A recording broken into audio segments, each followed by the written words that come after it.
hot and bothered. Guys, by all means, I don't have an agenda. This is the first thing I'm doing this, but in this episode, you're going to be able to find Tommy from the Let's Get Freaky podcast, talk about his UFO experiences and much more. It gets freaky, it gets hot and sweaty, and it gets loud. Let them know, Tommy, where can they find you? We get freaky. You can find us wherever you listen to your podcast, Apple Podcasts, Spotify, Amazon Music. We're on YouTube now as well. Let's Get Freaky podcast, and on all the social media platforms, you can reach us there. We get freaky. Thank you very much, brother. Making deposits to the bank of knowledge. Kiss. Keep it simple, stupid. I promise you, this is not a political podcast. Jump from the deep end of the pool, set up the mood. Paranoid radio, set up the mood. Paranoid radio, set up the mood. Paranoid radio, set up the mood. Set up the mood. Set up the mood. Set up the mood. Set up the mood. Set up the mood. Set up the mood. Set up the mood. Oh, by the way, at the end of the show, I'm going to start this new thing now, new promo skits. I'm going to ask you to stay for at least 30 more seconds after we stop recording to record again for 30 seconds to give a quick trailer of what we just spoke about, fresh off the conversation. Awesome. I dropped that in the beginning of the video now because I just started doing video and I was like, I need to start promoting. I've seen people fall out of the show after 15 or 30 minutes and I need them to stay the entire time, you know? So how do I do that? By hooking them. Anyway. All right, Awesome. testicles, 1, 2, testicles. Welcome back to Paranoid Radio Podcast, ladies and gentlemen, boys and girls. I am Trebles Garcia, your humble host, and I want to thank the Lord for allowing me to be here today, and I want to thank every single one of you for allowing me to enter your space. Ladies and gentlemen, boys and girls, I have an amazing episode lined up for all of you guys, and I say that every single episode, but they're only getting better. Come on, guys, check us out. You got to check us out on YouTube, too. The channel's it's growing steadily. I'm not saying we're blowing up, but we're fucking blowing up. You got to toot your own horn sometimes. Guys, check us out on YouTube before they shut it down. Also, Rumble. And do not forget that the most important thing that you could do for the show today is word of mouth. Check us out at paranoidradio.com. And I also want to mention this out loudly, guys. If you guys are going through a time of darkness, if you guys are contemplating or entertaining the idea of suicide, please reach out. We don't want no more fathers. We don't want no more mothers. We don't want no more brothers and sisters weeping or offing themselves. Make sure you check us out. Go to paranoidradio.com, and the first thing that you'll see is a 24/7 lifeline. Guys, put your burden on somebody else. If you don't want to speak with anybody else there that you feel that's not going to help you, you could always find my number associated directly with my Instagram account on Paranoid Radio, and you could text me and call me directly. You could chat with me. Put it on somebody else. Also, check out Cryptid Warfare Operations with Cryptid Warfare Podcast with Drewski. They have collaborated and created a Cryptid Warfare Operations unit, tactical unit, to take care of those pesky critters outside of your house. Bigfoot, chupacabras, whatever it is that's haunting you.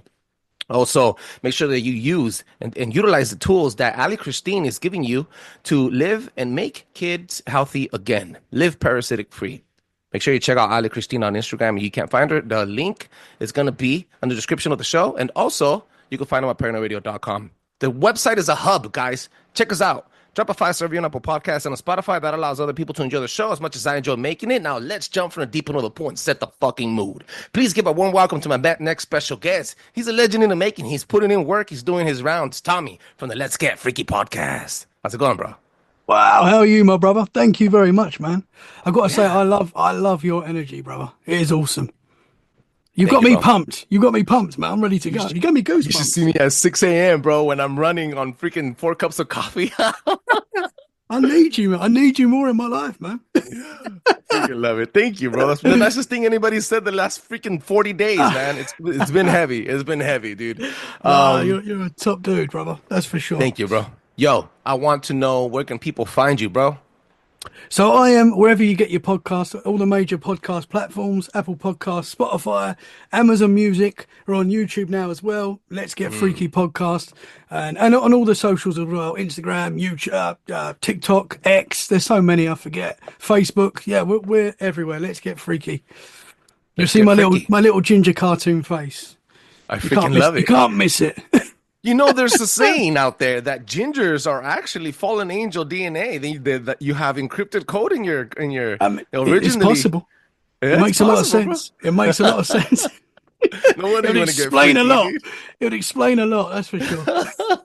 I love it. Yo, everybody, make sure you check out Let's Get Freaky podcast. He's doing his rounds, man. This guy has been on fire, dropping episodes left and right. He's constant with his content, and quite honestly, we need more people like that. I think the podcast community, at least the conspiracy podcast community, that includes paranormal and all these other factions, we all have to stick together and really uplift each other and utilize again. None of us like being on Instagram. None of us like being on these platforms. But unfortunately, you guys can't take 5 seconds out of your day to stop looking ads on fucking TikTok and going to the fucking search bar, right? And searching the people up. So I like to preach that again, guys. Take time. Hashtag look it up. It only takes 5 seconds. You have a device at your fingertips with milliseconds of information, and download stuff and make sure you check out Let's Get Freaky podcast. Now, Tommy. Thank you, brother. Talk to me, bro. Let's get freaky, dude. Let's get freaky, my brother. Let's get freaky. I had to start off the conversation with this, dude. I know you talk about cryptids, you talk about paranormal activities, UFO, and the hotbeds around the world, but I have to, you're in the UK, you mentioned earlier before we started recording, and I need to know something, bro. Are they really arresting people out there for speaking their mind? Apparently so. It's hard to get the actual figures on this. I think I was listening to Joe Rogan the other day, and he's got Jamie there, and they were talking about 4,000 people getting arrested in the last year, I believe. It seems like a hell of a lot. No, I don't think anyone should get arrested for a social media post. I guess if you're telling someone on social media that you're going to kill them, is that a threat? I guess that may be. I don't know if you should get arrested for that, but for people talking about political matters, getting arrested for political beliefs, I think that's very wrong. And apparently that's been happening. And as I said to you before, I'm a big advocate for free speech.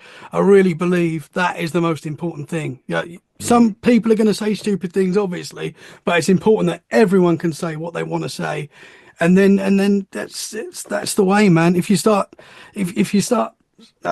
stopping people saying certain things, where does it end? And it'll just be out of control, and we won't be able to say anything, so it's very important that we fight for I'm free surprised speech. you're talking your mind right now, bro. This is a dangerous game you're playing, bro. Let's go, brother. It's funny, man. Yo, stay safe out there, bro, because believe it or not, life takes a lot of twists and turns, and unfortunately for many other countries, it's not that just the UK, there's other countries like Canada's one of them too, that you have to be very, very careful where you're walking on eggshells, and you got to be careful who's, you never know who's listening, and it's a developed country, so I could only assume that, people are actually going through troubles because of what they have to say, or they're thinking, the stuff that they believe, or the people that they're kicking it with and being associated with. So it's very important that you guys stay vigilant out there, bro. And thank you again for taking the time and being here today. No, it's a pleasure, man. It's an honor. It's an absolute honor. But I just think it's important that people fight for free speech, especially here in the UK at the moment. And I think it's happening.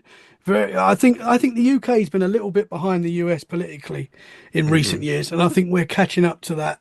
The fight back for free speech. At the end of the day, most of us don't care too much about the politics. As long as you leave us alone, you don't charge us too much money, we're happy. And obviously that's happening everywhere around the world at the moment, where they're trying to take us out, and we're fighting back. And I think we're winning. I think we're going to win. You know what else is it's been booming lately? And I'm not sure if it's just my algorithm, but these cryptid stuff, bro. Cryptid stuff. Everyone, dude. UFO disclosure, sightings, third dimensional, fourth dimensional beings, and all this stuff, like being abducted. Talk to me, bro. What's one of your most recent findings? What have you spoken about on your show lately? Oh, man, we get into it all. UFOs, cryptids, Bigfoot, everything, man. I think for me, the big part of why the show works for me personally, I've had quite a lot of experiences myself. I've seen UFOs. I've had a lot of paranormal experiences, so I know that there's a lot more going on around us that we can't always see. And because I've had those experiences, I think obviously that helps me, listen to everyone else's experience. And there's clearly a lot going on around us that we can't always see. But yeah, man, the UFO topic, ufology, even as you said, the cryptids is popping off. Sightings are going off everywhere. The UK, Bigfoot reports in the UK now, which is really cool. What? Yeah, what do you guys call it out there? Is it called the Sasquatch? It's still Bigfoot. Yeah, it's still Bigfoot.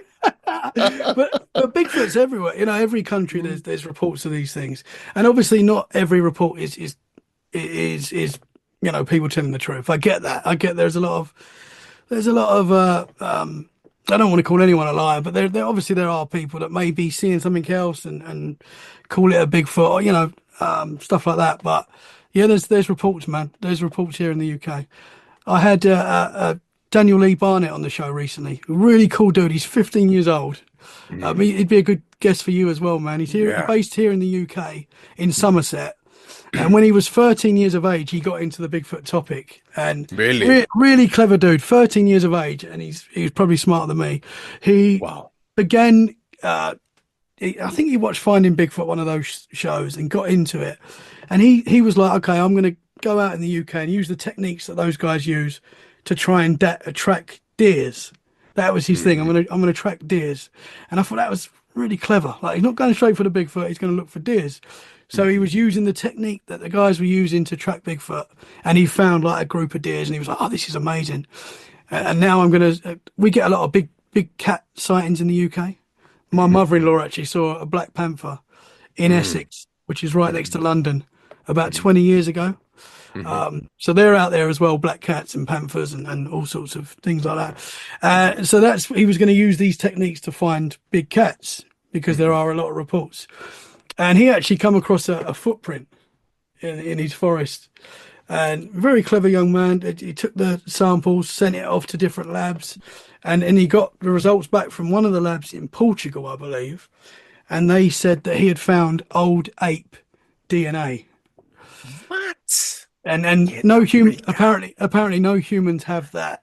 We don't have old ape DNA in us. So whatever he found was like an ancient type of ape, yeah, so very interesting. He's got a documentary coming out, I believe, in September, which goes more into it. But yeah, man, so I think I've talked to many people that have seen him out here.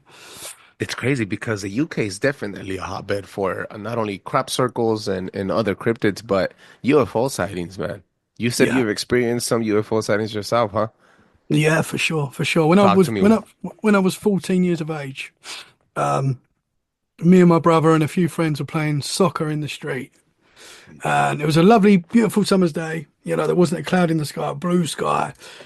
Just when we were kids, summer holidays used to go on forever. They were the best days, man. And we just would go out in the street, play soccer all day or whatever we did. And this particular day was playing soccer in the street, and just outside our house.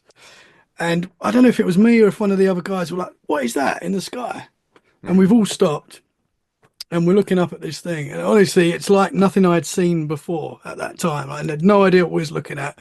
It was just like, it sounds wild, but it was just like a floating building in the sky, literally just up quite far in the distance, but you could see, and it looked like, I describe it now as, like the buildings in Dubai now that are like really sort of like futuristic and cool looking. It was just like, if you pick one of them up and put it into the distance in the sky and just let it float, that's what it looked like. And we was all just watching it. Like, what the heck? Is it a balloon? Is it a plane? Like, we're all trying to just work out what it was. And it was just something like none of us had ever seen before.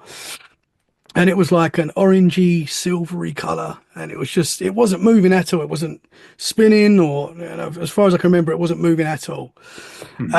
What bugs me is that we all just started playing soccer again. We didn't.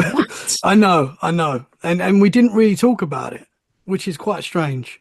Like, we never really discussed it after that. It was really strange. And then when I started Let's Get Freaky podcast, Paranormal Heart, Cat Ward, she gave me a chance to go on her show. It was the first time I'd ever done a podcast. And when I started Let's Get Freaky, I sort of wrote down all the paranormal that I'd experienced that I could remember. And this memory, for whatever reason, just wasn't there. Very strange. So I'm talking to Kat and telling her about experiences, and this memory just was there all of a sudden. And I was like, should I tell her? Yeah, I'm going to tell her. And I just and it brought up a natural emotion. Yeah. Something sparked that memory, and it was obviously there somewhere. So I'm telling her, describing what happened, and then my brother always listens to my podcast and stuff, and he listened to that show, and he called me up like a couple of days later after it came out, and he was like, "Bruv, what was that we saw that day? I remember seeing it." And I was like, "Oh, I'm so glad that you remember that I wasn't just going crazy. I wasn't just, getting this memory from somewhere. He remembered it as well. And it's very strange because I've always been interested in the paranormal since I was a tiny kid. All of it. I find it all fascinating. But at that sort of time, I didn't know a lot. I still don't know too much. Who knows what these things are? But yeah, I didn't know what we were looking at all. And I've not really seen anything else. I've seen things close to it, but not what we saw that day. And I just thought it was cool that my brother remembered it as well. I was quite thankful that he remembered it. The fact that somebody else came at you and told you, "Hey, remember? Do you remember, bro?" You know what's funny, because when I saw the Alf, I'm not gonna tell the whole story again, but when I saw that Alf, the first thing I did was I spoke with my mom, and I told her the next morning, "Ma, I saw the Alf. I saw an Alf, Mom." And she's like, she looked at me and she goes, "It's okay, mijo." She just tapped me. She goes, "It's okay, mijo. It's okay." Mijo means son, right? She's like, "It's okay." She goes, "Don't talk about it. Don't mention him. Don't try looking for him. They get insulted if you leave offerings.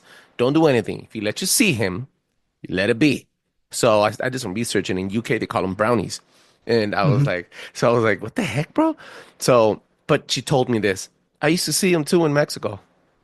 She goes, I've seen them play with people, and I've seen people lose time on it, lose their memory on it. It's called the Oz factor, bro. It's one of those things that it's kind of like you lose time, you lose memory. It feels like gravity's different. You age different, and you even age slower after the fact that you were abducted, or at least you had an encounter with one of these beings from a different dimension. These guys bend light, bro. These things are, and it's funny that you mentioned look like a skyscraper in the sky, because there's, I think, correct me if I'm wrong, ladies and gentlemen, hashtag look it up. There was a huge, it disappeared. It's been expunged, but there was a huge sighting of a city. It was a city in the sky reflected in the clouds of China. Do you remember that? I think I've seen that video. Yeah. And is it the video where you could see people walking along like the top of It almost looked like a hologram, bro. It almost looked like if it was like a full-on Operation Blue Beam. Yeah, being reflected in the sky. It was a trip, and people just stopped talking about it. But yeah, that's exactly what you reminded me of, and it's very important. In fact, I found out when I was doing an episode on crop circles that the UK is a hotbed for these things, and many of the times that these signals pulsate and they get left behind on crops, they leave remnants of nuclear radiation activity, right? Compasses don't work, stereos don't work, radio frequencies won't work, all type of instruments and mechanisms won't work, electricity just faults, and it's just like automatically everything starts changing, and they happen in different lunar eclipses or full moons and every other rotation of life doing like wavelength. It's the way they transfer energy, and it seems like they're telling us something mathematically, or almost like sonic mathematic equations on the floor materializing to tell us, hey, there's something beyond what you're living, that's something here that you need to look at and put the pieces together. So yeah, they're giving us clues. What do you think they are? It's a good question, and that's the biggest question for cryptid fanatics.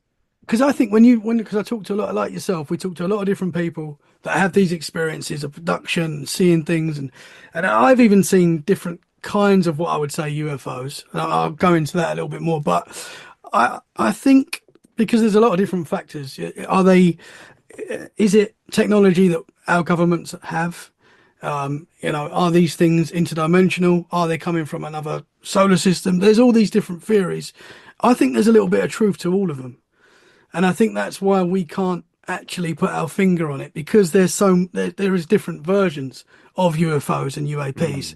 I do believe that we probably do have technology that we don't know about yet that is you would put in the category of UFO.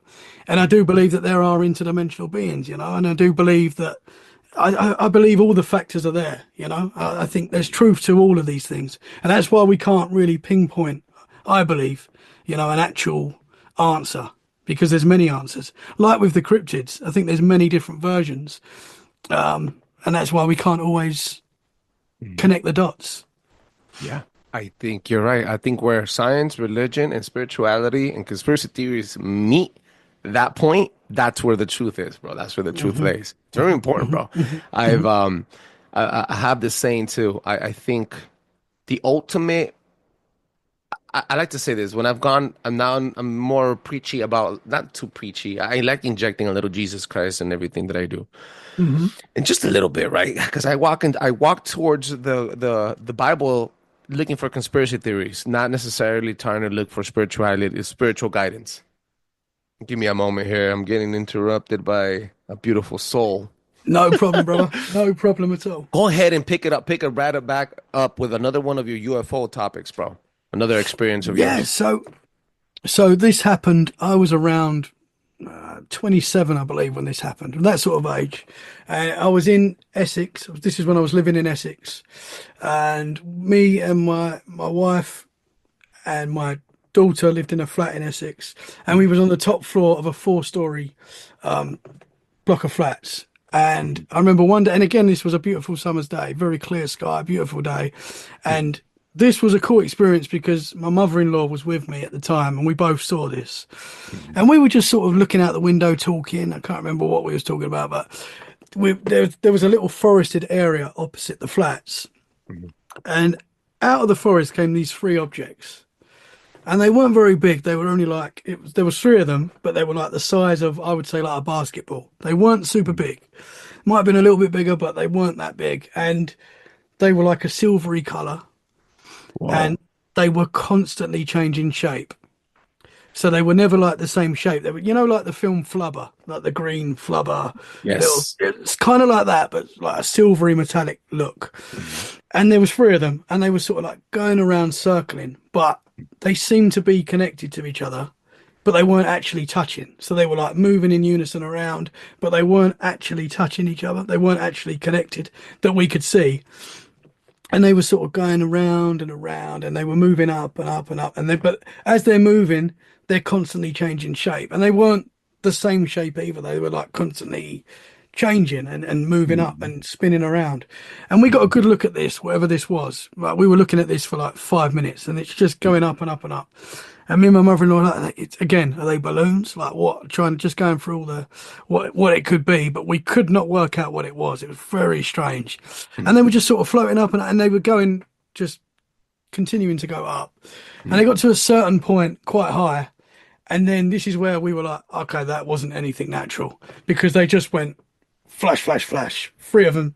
And it's the way they shot off and sort of left like that light trail behind them, all three of them.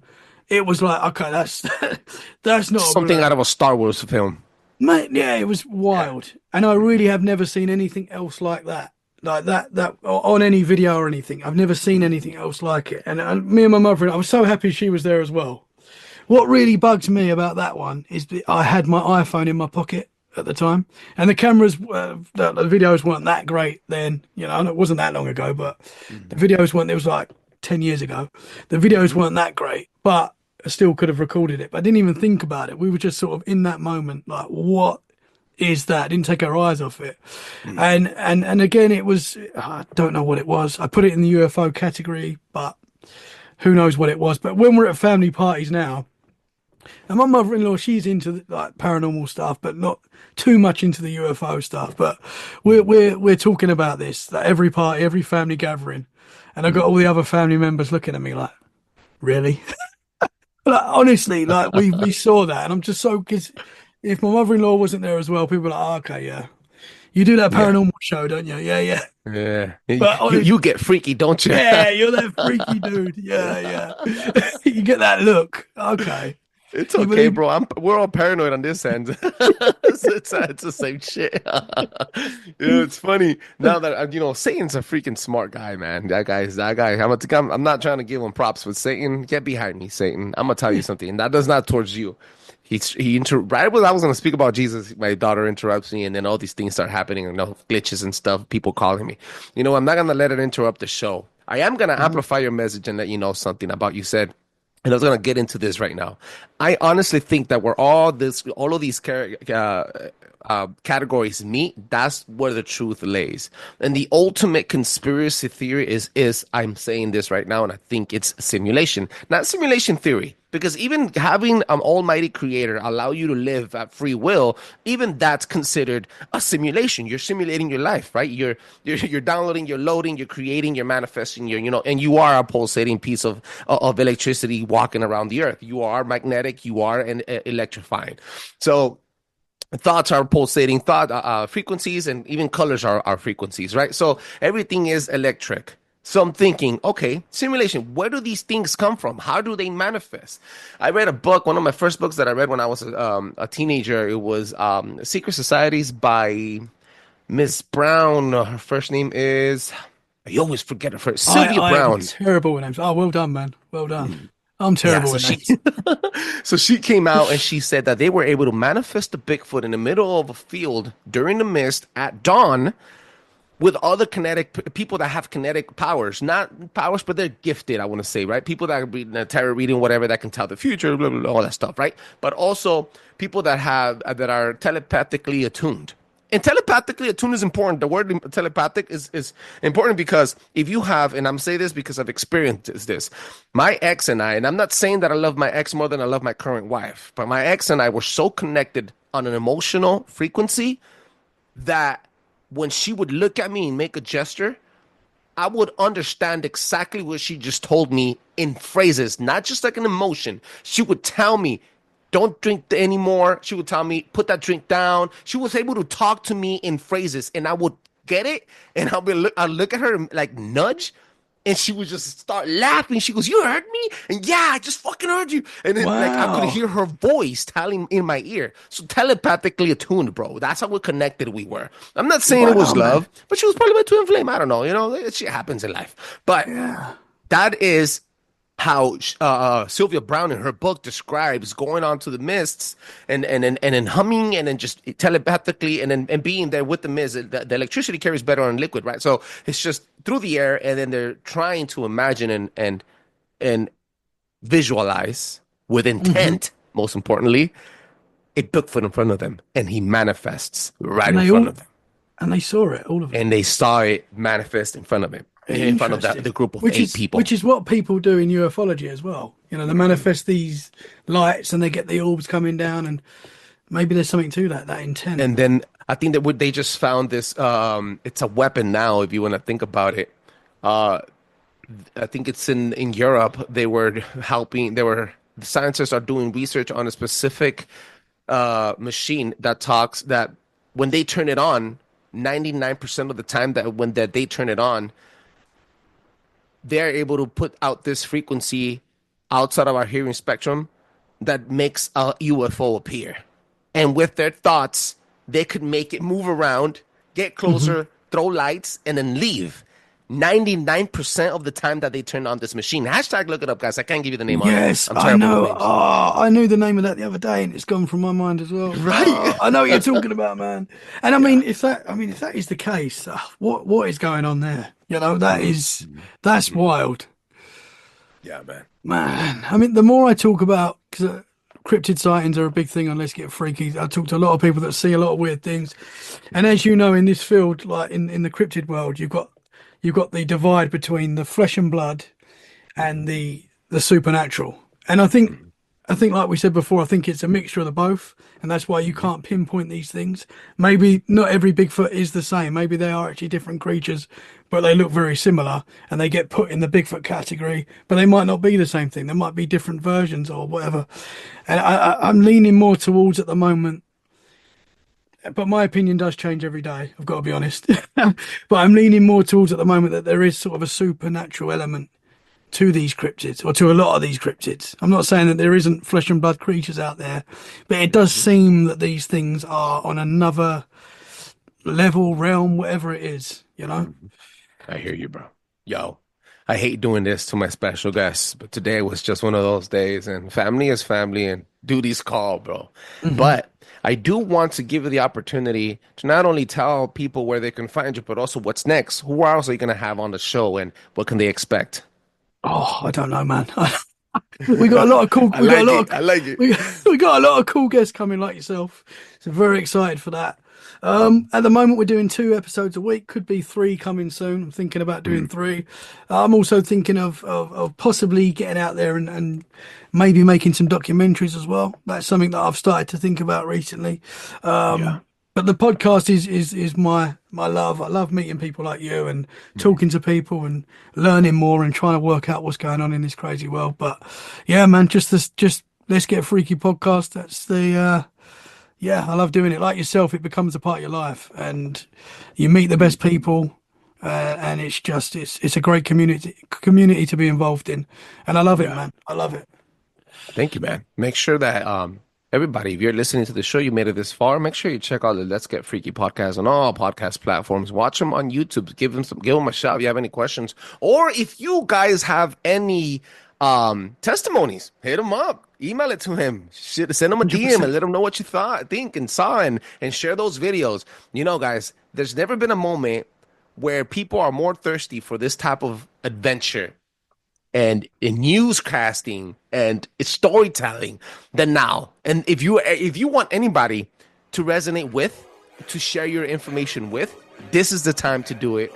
Right here with the Let's Get Freaky podcast and on Paranoid Radio. Make sure you check us out at Paranoid Radio Podcast, paranoidradio.com, drop a 5-star on Apple Podcasts and on Spotify, because that allows other people to enjoy the show as much as I enjoy making it. Peace. Thank you, Tommy. Thank you, brother. Thank you, man.